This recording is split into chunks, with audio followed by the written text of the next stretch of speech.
മോഹൻലാൽ ഇറങ്ങട്ടെ. ഉറങ്ങായിരിക്കും. അദ്ദേഹത്തിന് ഇറങ്ങാൻ പ്രയാസമുള്ളത് കൊണ്ടാണ് ഇറങ്ങാത്തത്. ദേവീത് നിങ്ങളെല്ലാം ഒന്ന് മാറി നിൽക്കണം. ഇറങ്ങാനുള്ള സൗകര്യം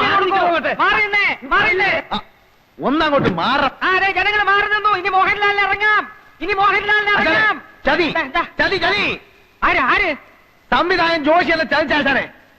കുടിച്ച വെള്ളത്തിൽ പോലും സിനിമാക്കാരെ വിശ്വസിക്കരുന്ന് എന്റെ ആചാരം എന്നോട് പറയുമായിരുന്നു. ആചാനെ, തിരുവനന്തപുരം സെൻട്രൽ ജയിലിൽ വെച്ച് ജയിൽ പുള്ളികളെ നടുവിൽ വെച്ച് ഷൂട്ട് ചെയ്യാൻ കഴിയാതെ വേർത്ത് കുളിച്ചു നിന്ന ജോഷിയെ ഞാനാണ് മനസ്സിന് ധൈര്യം കൊടുത്ത് എല്ലായിടത്തും കൊണ്ടുനടന്ന് കാണിച്ച് ഷൂട്ട് ചെയ്യിച്ചത്.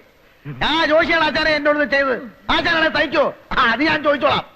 നാട്ടുകാരെ മുമ്പിൽ മോഹൻലാലിനെ കൊണ്ടുവരാമെന്ന് വെച്ചിട്ട് കോട്ടയം കുഞ്ഞച്ചൻ നാട്ടുകാരെ പറ്റിക്കുകയല്ല. അതിന് ജോഷിയെല്ലാം ആര് വിചാരിച്ചാലും നടക്കുകയില്ല. മോഹൻലാലിന് പകരം ഇന്ന് ഉദ്ഘാടനം ചെയ്യാൻ എത്തിയിരിക്കുന്ന ആരാണെന്ന് അറിയണ്ടേ? അമിതാഭ് ബച്ചൻ, അല്ലെങ്കിൽ രജനികാന്ത്, കമലഹാസൻ, ശങ്കരാടി ആയിരിക്കും, ചിലപ്പോ തിക്കുറിശിയായിരിക്കും. എല്ലാരും ഒന്ന് കൈയടിക്ക് പറയാം. മലയാള സിനിമയുടെ അഭിമാന ഭാജനവും കോളേജ് കുമാരികളുടെ സ്വപ്നകാമുകനും മലയാള ചലച്ചിത്രവേദി ഇന്നോളം കണ്ടിട്ടില്ലാത്ത അതിശക്തനായ നടനും തിരക്കഥാകൃത്തും സർവോപരി ഒരു കോളേജ് പ്രൊഫസറുമായ ശ്രീമാൻ പച്ചക്കുളം വാസു.